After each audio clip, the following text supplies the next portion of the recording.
Hi everyone, welcome to another session of GCSE Maths. In this tutorial, we're going to look at converting between fractions and percentages. We're going to look at an example first. Here it says, what is 0.48 as a fraction? Now, what you have to do is we have to put our place value table here. So we put our decimal place here. On the left, we go all the whole numbers. We go units, tens, and then we go hundreds.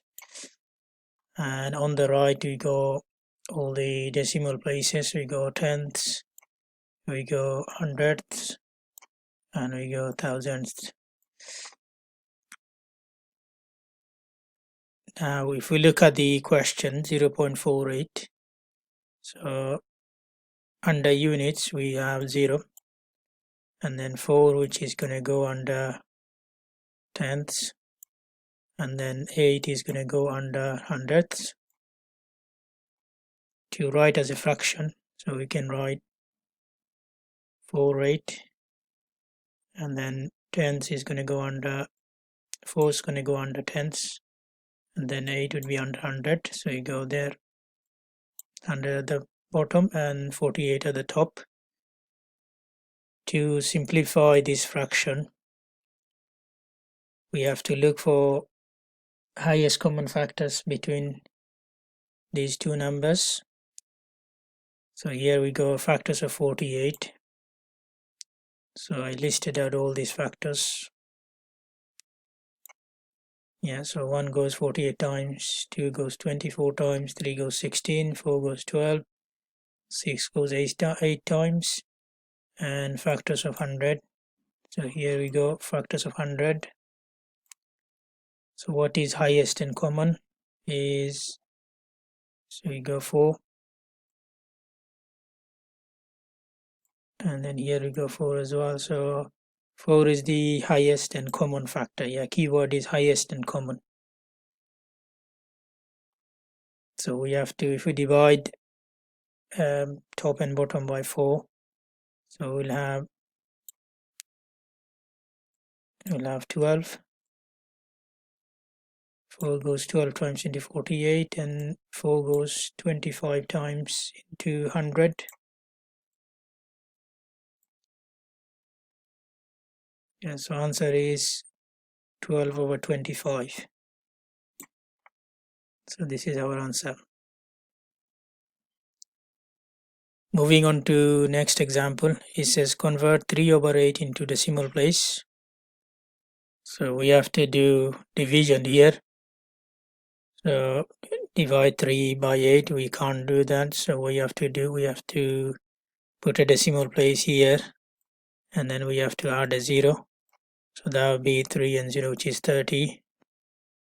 So if we divide 30 by 8, so that would be 3 times. 3 times 8 would be 24. So remainder would be 6. So now move 6 to the next number. So that would be 60. So if we divide 60 by 8, so that would be 7 times. So 8 times 7 would be 56. And remainder would be 4. So that would be 40. So move 4 to the next number. So that would be 40. So 8 times 5 would be 40. So we haven't got any remainder left.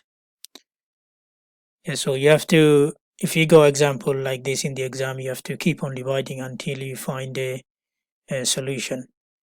Yeah, so that's how you do the converting fraction into decimal places. Okay, so moving on to next example, it says convert 25% to a decimal and a fraction. Here we go 25%, which means we can write 25% as 0.25, which means we go 2 tenths and a 500th. So if we look at the place value table here, we go decimal place here. On the left we go all the whole numbers, we go units, tens and hundreds. on the right you go tens, hundreds and thousands. So we put units 0, then put decimal place, and we go 2 under tenth and 5 under hundredths. So as a fraction we can write, so we put the 25, and then 2 would be under 10, so you write 1 and 0, which is 10, and then 5 would be under 100, so you go 100 there. So that will be 25 over 100 as a fraction.